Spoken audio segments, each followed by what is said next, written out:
요한계시록 1장에 보면 7교회가 7촛대로 비유되고 있습니다. 촛대는 원래 예루살렘 성전 성소 안에 하나님의 임재를 상징하는 빛을 비추는 역할을 하는 성물이었습니다. 그러므로 교회가 촛대에 비유되고 있다는 것은 어두운 세상을 하나님의 임재의 빛으로 가득 세우며 온 세상을 하나님의 성소로 만들라는 교회의 선교적 사명을 우리 주님께서 보여주시는 것이라고 할 수가 있겠습니다.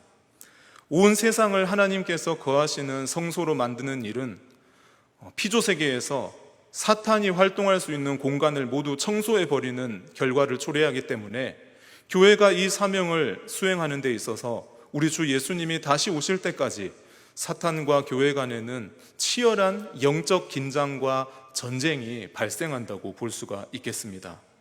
그래서 복음서의 바다 항해 기사가 보여주는 것처럼 교회는 때로는 광풍이 일어나는 바다를 항해하는 여정을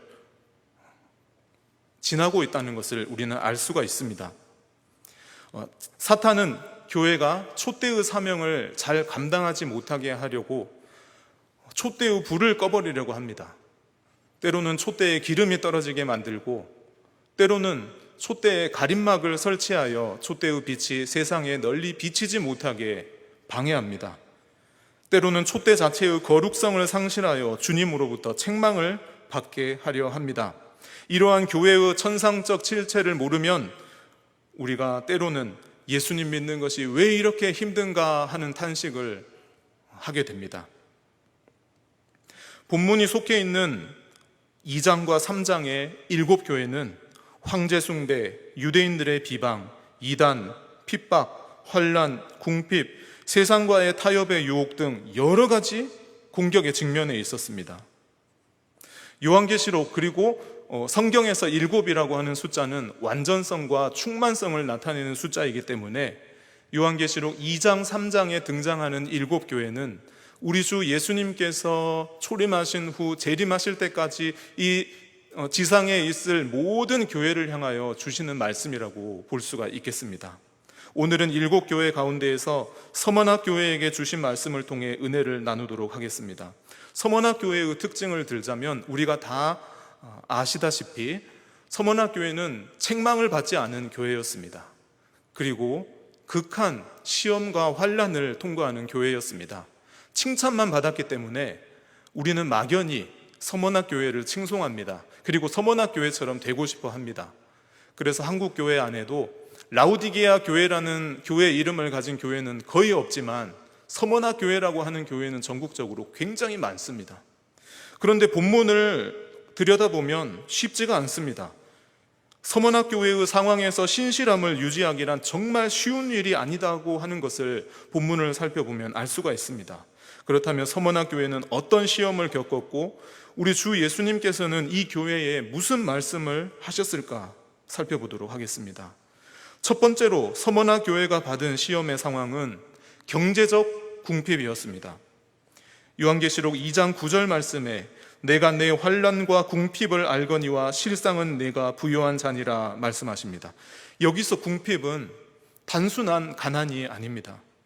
사람들로부터 구걸을 하게 만드는 절대적이고 극단적인 가난을 말합니다. 그런데 참으로 역설적이게도 서머나는 고대의 아름다움과 부유함에 있어서 아시아에서 최고의 도시로 손꼽혔습니다. 세상 사람들은 부유한데 하나님의 백성들은 극단적인 가난 속에서 고통받고 있었던 것입니다.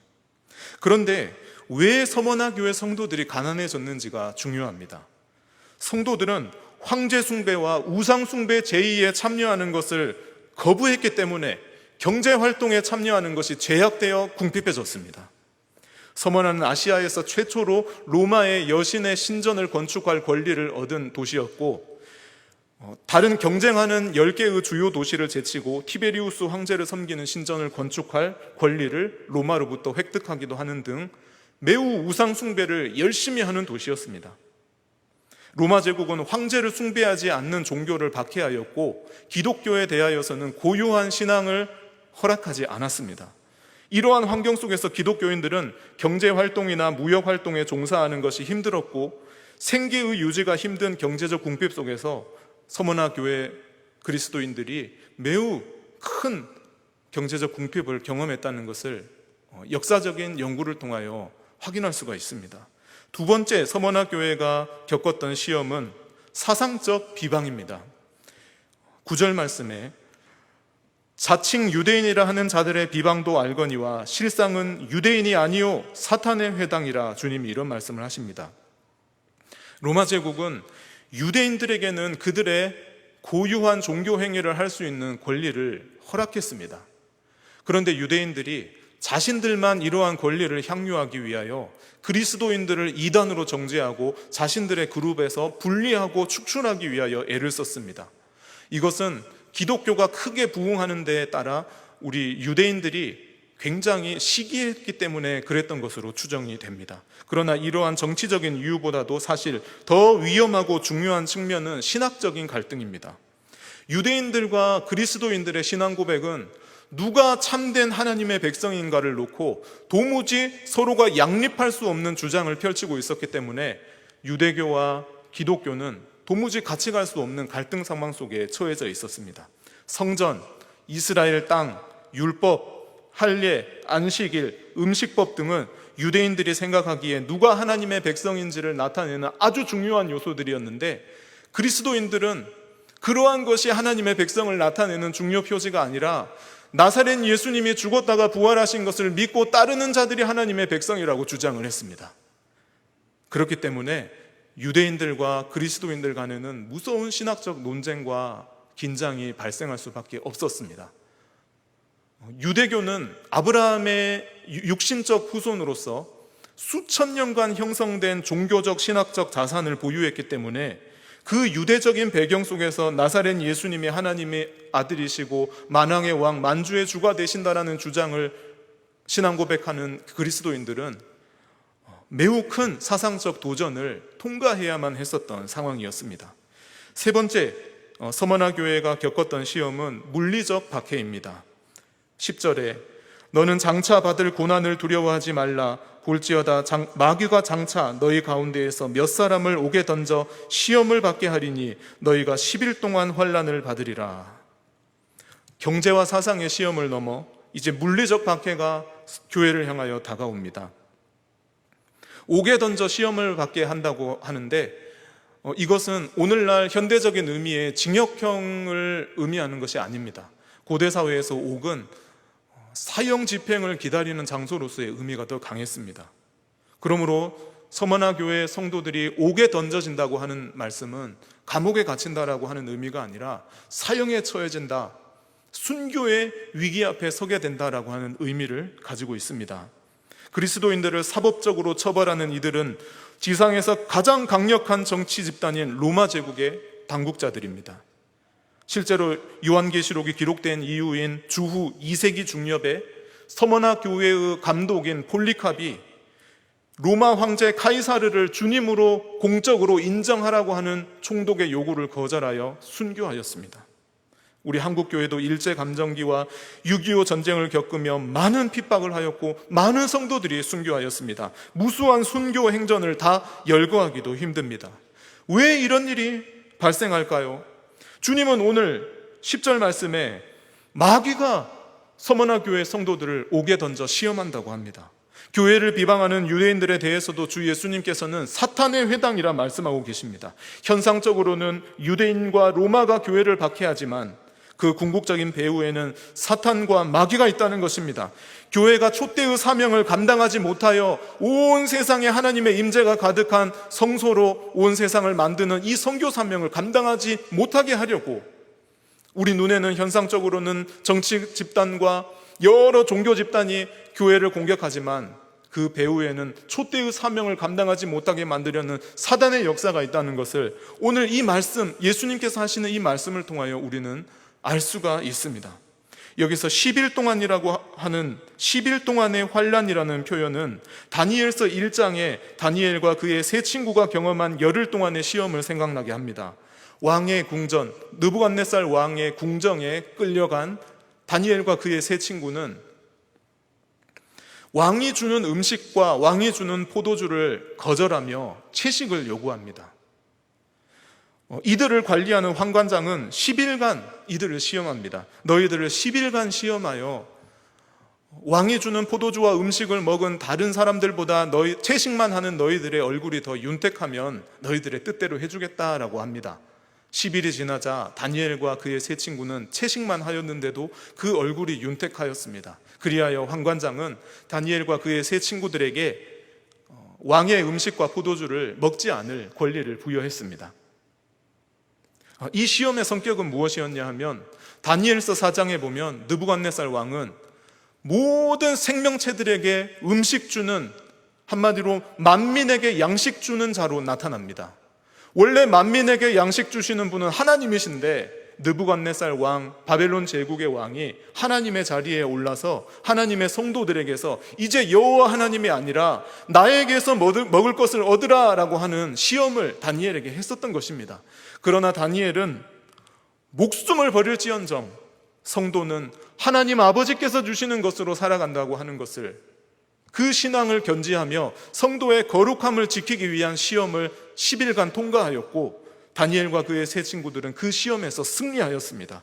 그렇다면 서머나 교회가 10일 동안 환난을 받는다는 표현은 서머나 교회가 받는 시험의 성격을 보여준다고 할 수 있겠습니다.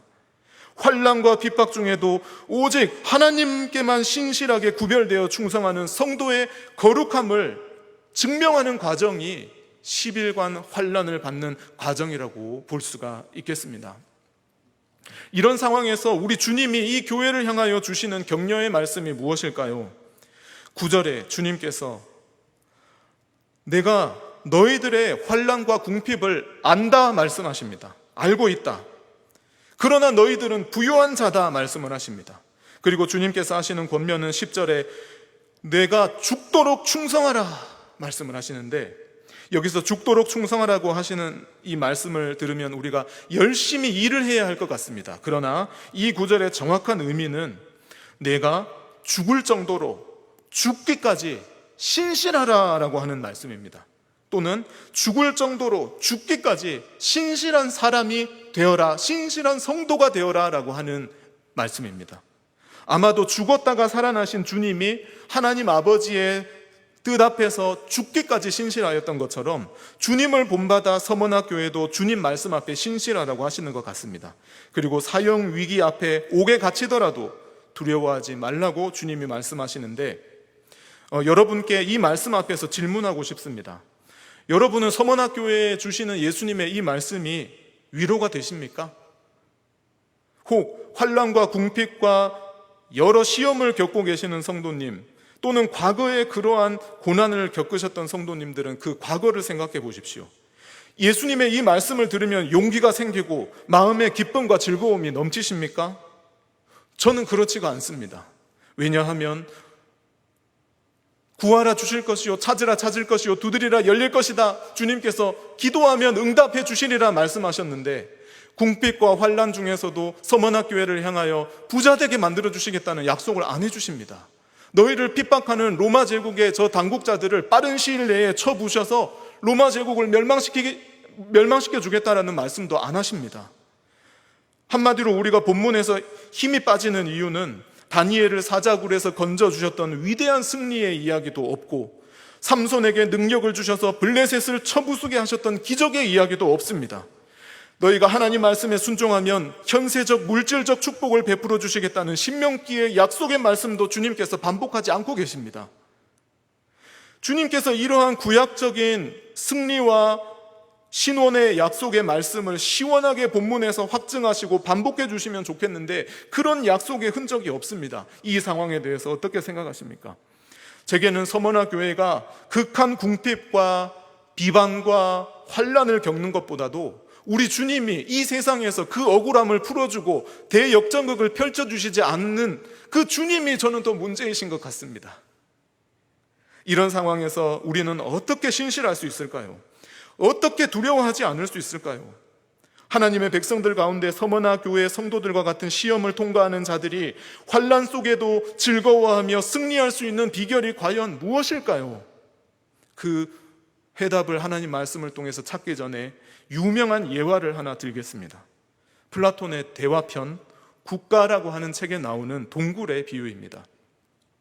어릴 때부터 지하의 동굴 바닥에서 태어나서 동굴의 입구를 등지고 온 몸이 결박된 채 동굴의 벽면을 바라보고 자라온 죄수들이 있습니다.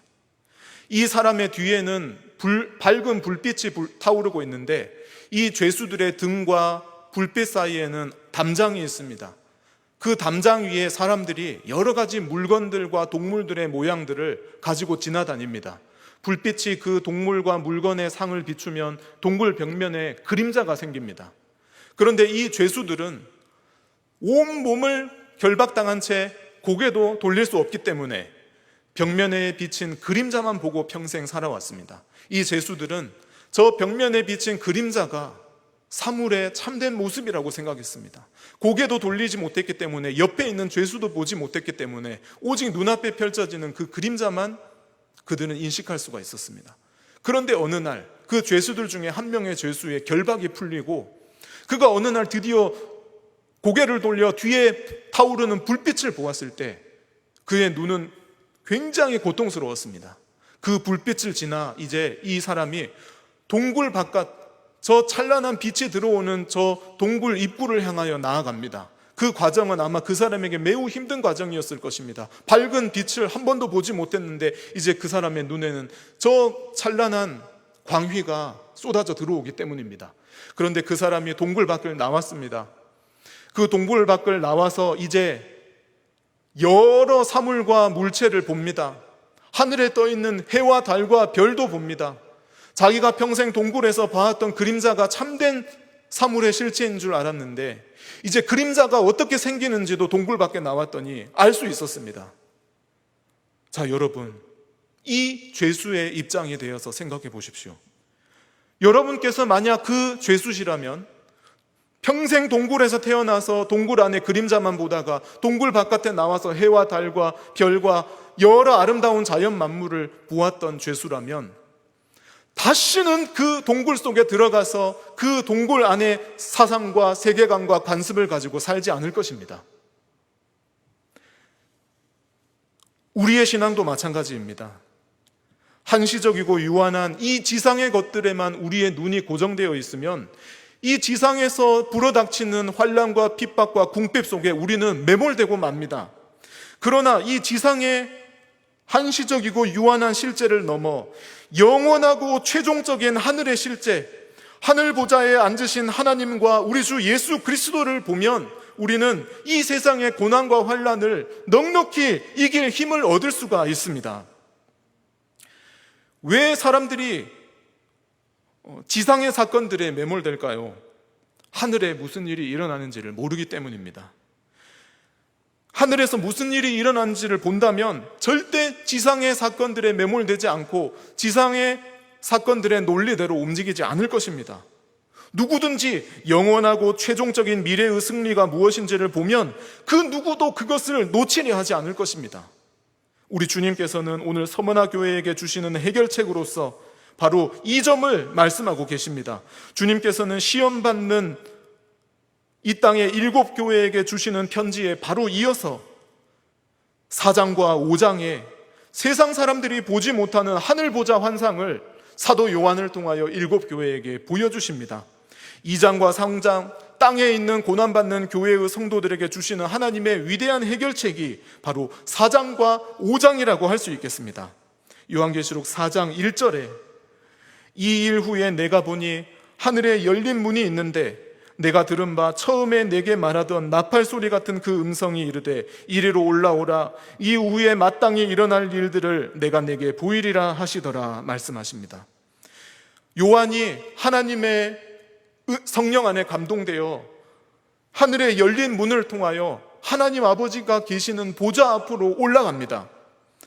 요한이 거기서 본 광경은 상상을 초월하는 광경이 펼쳐지고 있습니다. 하늘에 보좌가 베풀어졌는데 보좌 위에는 세세토록 살아계시며 거룩하고 거룩하고 거룩하신 하나님께서 좌정해 계십니다. 보좌 주위에는 네 생물이 있고 그 보좌를 둘러 24장로들이 흰 옷을 입고 금관을 쓰고 앉아 있습니다. 24장로들의 바깥 둘레에는 천천만만의 천사들이 둘러서 있고, 그 천사들의 주위에는 이 세상의 모든 피조물이 둘러서서 하나님 아버지와 어린 양 예수 그리스도를 찬양하고 있었습니다. 보좌 앞에는 하나님의 7영이 계시고, 죽었다가 부활하신 어린 양이 하나님 아버지와 함께 보좌에 앉아 절대 주권을 가지고 하늘과 땅을 다스리고 계시는 모습을 요한이 보았습니다. 이전에 이 땅에 있었을 때는 로마 제국의 황제가 지상의 최고의 권력이며 카이사르가 세상을 다스리는 줄 알았는데, 하늘에 올라와 봤더니 카이사르는 한낱 피조물에 불과하였습니다. 하나님 아버지와 우리 주 예수 그리스도께서 하늘과 땅의 모든 권세를 가지고 다스리는 모습을 요한이 보았습니다. 하나님과 어린 양 예수 그리스도는 그냥 보좌에 앉아만 계시는 것이 아니라 세상에 위대한 계획을 실행하시는데, 이것도 참으로 사람이 눈으로 보지 못하고 귀로도 듣지 못하고 마음으로도 생각지 못한 일을 하나님께서 보여주십니다. 담임 목사님을 통하여 이번 주일 주님의 백성을 해야 하는 것은 하나님의 눈동자를 해야 하는 것과 같다고 말씀해 주셨는데, 주님의 백성인 교회, 하나님의 눈동자를 침범한 모든 악의 세력에 대해 하나님께서 역사 속에서 무슨 일을 행하시는지를 오늘 요한에게 보여주십니다. 모든 악은 우리 하나님 아버지 앞에 심판받을 것이며, 교회에 대해서는 구원을 베푸시고 그 결과 온 세상을 새롭게 창조하셔서 교회와 세상을 거룩한 새 하늘과 새 땅, 하나님이 거하시는 성전으로 만드신다고 하는 구원 스케줄이 하늘 보좌 환상에서 실행된다고 하는 것을 오늘 요한에게 보여주십니다. 그런데 이 요한이 본 아름답고 환상적인 광경에 우리가 정신을 빼앗겨서 우리가 보아야 할 것을 보지 못하고 볼 필요가 없는 것에 너무 의미를 두면 안 됩니다. 우리는 무엇을 보아야 하느냐가 중요한데, 하늘 보좌 환상에서 보아야 할 것은 바로 우리 주님이십니다. 주님을 빼면 그 하늘의 영광의 모든 장면들이 아무런 의미가 없어지기 때문입니다. 5장에 보면 보좌에 앉으신 하나님 아버지의 오른손에 두루마리가 있습니다. 그런데 그 두루마리가 7인으로 인봉되어 있었습니다. 이 7인으로 인봉된 두루마리는 아주 간단하게 말하자면 하나님의 구속 계획을 담고 있는 책이었습니다. 두루마리 책이 펼쳐져야 합니다. 두루마리 책이 펼쳐진다는 것은 하나님의 구속 계획이 이 역사 속에서 성취되고 완성된다는 것을 의미합니다. 모든 악에 대하여 궁극적인 심판이 내려지며 교회는 구원을 받고 그 결과로 영원히 거룩한 나라가 세워지는 것이 두루마리가 펼쳐질 때 일어나는 일입니다. 그런데 문제는 이 두루마리 책을 펼치기 위해서는 인을 떼어야 하는데 아무도 그 인을 뗄 자가 없어서 사도 요한이 그 광경을 보고 눈물을 흘립니다. 그런데 이 인을 떼기에 합당한 분이 바로 누구시냐 하면 일찍 죽임을 당한 어린 양 우리 주 예수 그리스도시라고 요한계시록 5장 6장에서 말씀을 하십니다. 5장 6절에서 7절에 내가 또 보니 보좌와 네 생물과 장로들 사이에 한 어린 양이 서 있는데 일찍이 죽임을 당한 것 같더라. 그에게 7뿔과 7눈이 있으니 이 눈들은 온 땅에 보내심을 받은 하나님의 7영이더라. 그 어린 양이 나와서 보좌에 앉으신 이의 오른손에서 두루마리를 취하시니라. 자, 오늘 본문 해석에서 중요한 것은 이 인을 떼기에 합당하신 분, 그리고 인을 떼시는 우리 주 예수님을 묘사하는 표현입니다. 그 예수님을 묘사하는 어구가 오늘 저희가 밑줄을 쳐야 될 부분이라고 할 수가 있겠습니다. 왜냐하면 인을 떼기에 합당하신 분은 일찍 죽임을 당하셨던 어린 양, 일찍 죽임을 당하셨으나 지금은 살아계시는 어린 양, 곧 죽었다가 다시 살아나신 분입니다. 이것이 왜 특별하냐면 오늘 서머나교회에 나타나신 주님의 형상이 바로 죽었다가 살아나신 분으로 계시되고 있기 때문입니다. 요한계시록 2장 8절에 서머나교회의 사자에게 편지하라. 처음이며 마지막이요 죽었다가 살아나신 이가 이르시되.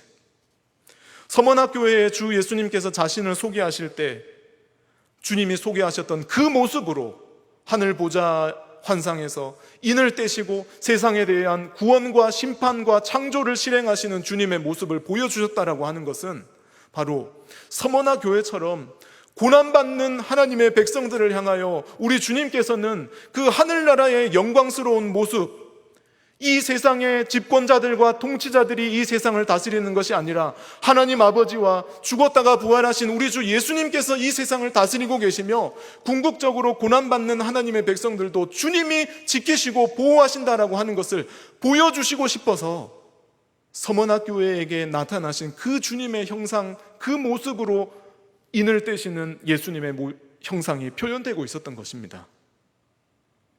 현재 교회는 세상 나라에 비해 연약하고 상처 입기 쉽습니다. 그러나 짐승에 해당하는 로마 제국, 거짓 선지자, 사탄은 하늘의 관점에서 보니 이미 심판을 받았습니다. 역사의 마지막에는 오직 보좌에 앉으신 이와 어린 양 예수 그리스도께서 승리하시고, 또한 신실하게 주님을 향한 믿음을 지킨 교회와 성도는 그리스도의 그 승리와 영광에 함께 동참할 것입니다.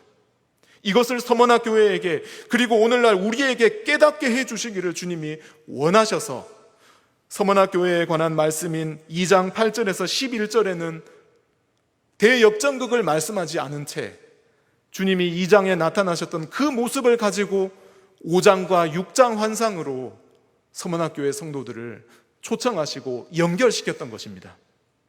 여기서 우리는 본문에서 중요한 해답을 얻을 수 있습니다. 결국 오늘 2장 8절에서 11절 본문의 서머나 교회의 고난과 궁핍과 환난을 해결할 수 있는 해결책은 2장 8절에 서머나 교회에게 나타나셔서 자신을 소개하신 그 우리 주 예수 그리스도를 바라보고 주님께 나아오는 것이 서머나 교회의 고난에 대한 해결책이라고 하는 것을 우리는 알 수가 있겠습니다. 그런데 사실 이것은 서머나 교회뿐만 아니라 7교회 모든 교회가 동일합니다. 그리고 우리 주 예수님이 재림하실 때까지 이 세상에 있을 모든 교회가 가진 모든 문제의 해결책도 다 동일합니다. 그것은 바로 우리 주 예수님 앞에 다시 나와서 우리 주님의 얼굴을 바라보고 우리 주님께서 베풀어 주신 능력을 회복하는 것이 교회가 가진 문제를 해결하는 것이라는 것을 볼 수가 있습니다. 요한계시록 1장에서 주님이 교회 7교회를 7촛대라고 말씀하실 때 그 7촛대 사이를 다니시는 우리 주 예수님은 발에 끌리는 옷을 입고 그 촛대 사이를 다니셨습니다. 발에 끌리는 옷은 제사장들이 입는 옷입니다. 제사장은 구약에서 무슨 역할을 하였습니까? 성소 안에 들어가서 촛대가 불이 약해져 가면 그 촛대에 기름을 채워주고 묵은 심지를 갈아주고 촛대가 불을 잘 밝혀서 촛대의 사명을 잘 감당하도록 그 촛대를 돌보는 일을 구약의 제사장들이 하였는데, 우리 주 예수님께서 바로 7촛대 사이에 지나다니시면서 나타나신 자신의 모습을 소개하시기를 발에 끌리는 옷, 제사장의 형상으로 나타나서 그 7촛대 7교회 사이를 다니신다고 말씀하고 있습니다. 이것은 바로 이 세상에 존재하는 모든 교회를 향하여 우리 주님께서는 제사장처럼 오셔서 촛대인 교회가 빛을 잘 밝혀서 온 세상에 하나님의 임재와 영광이 가득하게 만드는 선교적 사명을 잘 감당할 수 있도록 능력을 부어주시려고 우리 주님이 지금 찾아와 계신다라고 하는 것을 우리는 요한계시록 1, 2, 3장의 문맥 속에서 확인할 수가 있겠습니다. 그렇다면 실천적인 차원에서 이 말씀을 적용해 보겠습니다. 오늘 우리가 보좌에 앉으신 하나님과 주님을 볼 수 있는 방법은 무엇일까요? 첫 번째로 우리는 성경 말씀을 통해서 하나님을 경험할 수 있습니다. 하늘에 계신 하나님을 성경 말씀을 통해서 볼 수가 있습니다. 오늘날 우리는 하나님과 예수 그리스도의 형상을 육신의 눈으로 볼 수가 없습니다. 우리는 성경 말씀 안에 기록된 이미지와 이야기를 읽고 듣는 것을 통해 성경 저자가 경험하고 전달하기를 의도한 그 환상 이미지와 이야기를 오늘날 우리 마음과 생각 속에 재현시킬 수 있습니다. 바로 이렇게 함으로써 우리는 요한이 보았던 그 환상을 우리도 볼 수가 있습니다. 우리는 여기서 또한 중요한 것이 요한이 보았던 것을 보아야지 하나님을 본다고 해서 우리 마음대로 아무거나 보면 안 됩니다. 사도 요한, 성경의 저자가 보았던 환상을 보기 위해서는 바로 성경을 읽음으로써 그것을 볼 수가 있습니다. 하늘의 장면을 본다는 것은 육신의 눈으로 볼 수 없는 것이기 때문에 매우 영적인 행동인데, 영적이라고 하는 것은 신비주의적이거나 황홀경에 빠지는 것이 아니라 성경 말씀에 부합되는 것을 영적이라고 합니다. 하나님 말씀이 가리키는 것에 내 지정의가 깊숙이 이해되고 동의되고 내 영혼이 하나님 말씀을 간절히 바라보는 것이 영적입니다. 그렇기 때문에 우리는 성경 말씀을 통해서 요한이 체험하였던 그 하나님의 환상을 우리도 볼 수가 있습니다. 특별히 요한계시록은 그림으로 그리자면 잘 그리기 힘든 이미지들을 가지고 있습니다. 그런데 이야기로 들으면 그 이미지들이 다 실감이 나고 이해가 됩니다. 바로 이것이 하나님께서 요한과 7 교회에게 보여주셨던 그 환상을 우리가 눈으로 보기를 원하신 것이 아니라 기록된 말씀을 통하여 읽고 들음으로 그것을 보기를 원하셨던 그 섭리를 하나님 아버지께서 베푸신 그 증거라고 볼 수가 있겠습니다. 두 번째, 우리가 보좌에 앉으신 하나님과 주님을 볼 수 있는 방법은 지상의 예배를 통해 하늘의 예배를 경험할 수가 있습니다. 우리가 매주 교회에 모여서 드리는 예배는 요한계시록 4장과 5장의 장엄한 하늘의 예배, 그 우주적 예배의 모형이며 축소된 예고편이며 예행 연습이라고 할 수가 있습니다. 우리가 예배가 무엇인지를 생각해 보면 다양하게 정의할 수 있지만, 예배는 과거에 우리를 구원하셨던 하나님의 구원의 은혜를 기억하는 시간이며, 우리를 구원하시는 하나님의 그 구속의 은혜에 현재 동참하는 시간이며, 장래 완성된 하나님 나라에서 우리에게 영광스러운 축복을 베풀어 주실 하나님의 완성된 구원을 바라보고 소망하는 시간이 예배입니다.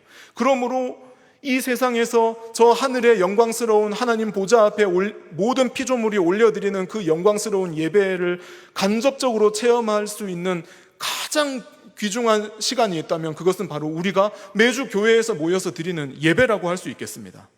누가 그 예배에 참여할까요? 누가 그 하늘의 영광스러운 예배에 참여할까요? 그것은 바로 매주 드려지는 지상교회의 예배에 참석한 성도들이 나중에 오늘 말씀에서 보여주시는 그 영광스러운 하늘의 예배에도 참여할 것입니다. 왜냐하면 매주 드려지는 이 예배는 하나님의 백성을 모으는 행위이기 때문입니다. 하나님의 백성을 모으기 위하여 하나님께서 매주 예배를 베푸셨는데 거기 참여하지 않은 자가 어떻게 하늘의 예배를 올려드릴 수가 있겠습니까? 그렇기에 우리는 우리가 매주 드리는 예배를 귀중하게 여기고, 그 예배 시간에 하늘 보좌에 앉아 계신 하나님 아버지와 죽었다가 다시 살아나신 우리 주 예수님을 간절히 바라보기 위하여 우리는 사모하는 마음으로 그 예배에 참여해야 할 것입니다. 오늘 본문은 성도가 누구이며 교회란 어떤 공동체인지를 잘 보여주고 있습니다. 성도는 궁핍과 비방과 박해에도 죽을 정도로 죽기까지 신실해야 하는 사람입니다. 시험 가운데서 신실할 수 있는 방법은 이 세상을 바라보는 것이 아니라 죽었다가 부활하신 어린 양 예수 그리스도와 보좌에 앉으신 하나님 아버지를 바라보는 것입니다. 말씀을 통해서 매주 매일의 예배를 통해서 주님과 그리고 우리 주님께서 주시는 약속을 바라보고 그 약속을 의지하여 현실을 이기는 사람이 성도인 것입니다. 우리가 이렇게 신실한 성도의 길을 따라가면 온 세상에 하나님의 임재와 통치가 가득한 거룩한 나라로 만드는 촛대의 사명을 넉넉하게 감당하게 될 것입니다. 담임 목사님께서 이번 주일에 설교에서 주님의 눈동자를 마주치면 사명자가 될 수 있다 말씀해 주셨습니다. 죽었다가 살아나신 주님의 그 눈동자를 여러분 마주치십시오.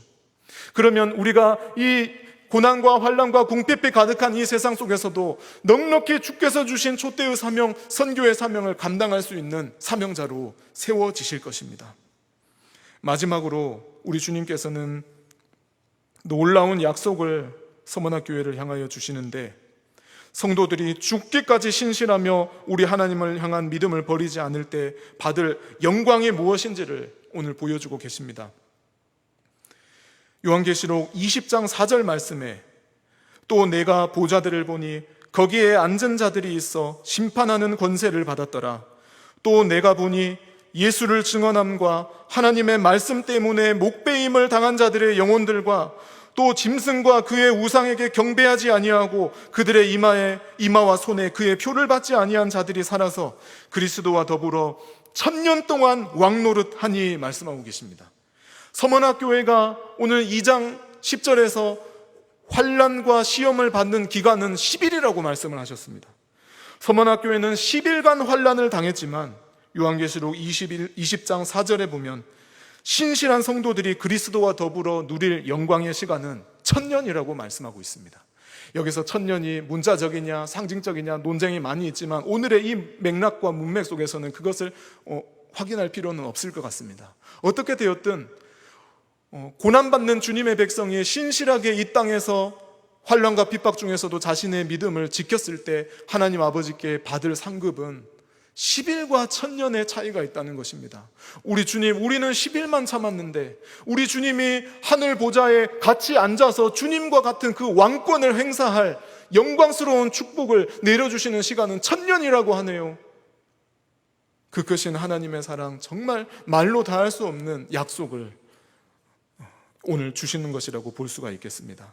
우리가 서머나교회 성도들처럼 옥에 갇히고 주님의 이름을 위하여 목배임을 당할 기회는 흔하지 않습니다.